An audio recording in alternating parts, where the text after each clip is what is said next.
एक शांत गांव में, जहां सूरज की किरणें हमेशा मुस्कुराती थी, वहां एक ऐसा बाग था जिसे सबने छोड़ दिया था। लोग कहते थे कि वहां जादू छुपा है, लेकिन कोई नहीं जानता था कि वह जादू क्या था। जब तक 8 साल का साहसी बच्चा साहिल उस बाग में दाखिल नहीं हुआ।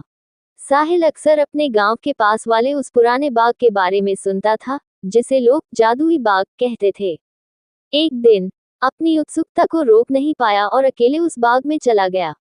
चारों ओर हरे भरे पेड़ थे, लेकिन बाग में एक अजीब सी खामोशी थी। तभी उसे झाड़ियों के पीछे कुछ चमकता हुआ दिखाई दिया।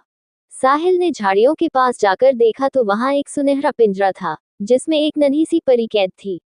परी के पंख चमचमाते थे और उसकी आंखें साहिल से मदद की गुहार कर रही थीं। साहिल ने झट से पिंजरे को खोल दिया।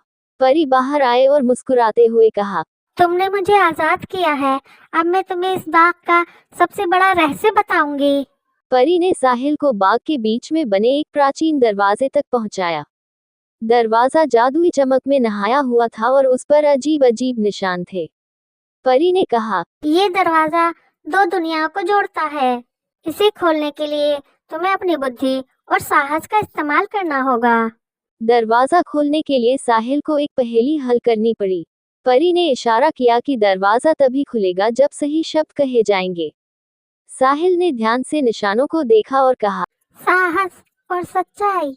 दरवाजा धीरे धीरे खुलने लगा और दूसरी तरफ एक जादुई दुनिया का दृश्य दिखाई दिया। परी ने साहिल को जादुई दुनिया का हिस्सा बनाने का प्रस्ताव दिया, लेकिन साहिल ने कहा, मैं सिर्फ मदद करना चाहता था।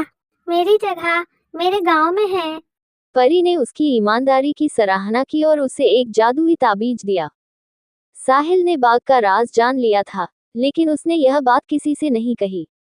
उसने ताबीज को संभाल कर रखा और हर बार जब उसे कोई कठिनाई होती, वह परी को याद करता। बाग और परी ने उसे सिखाया कि सच्चाई, साहस और दया से हर चुनौती का सामना किया जा सकता है।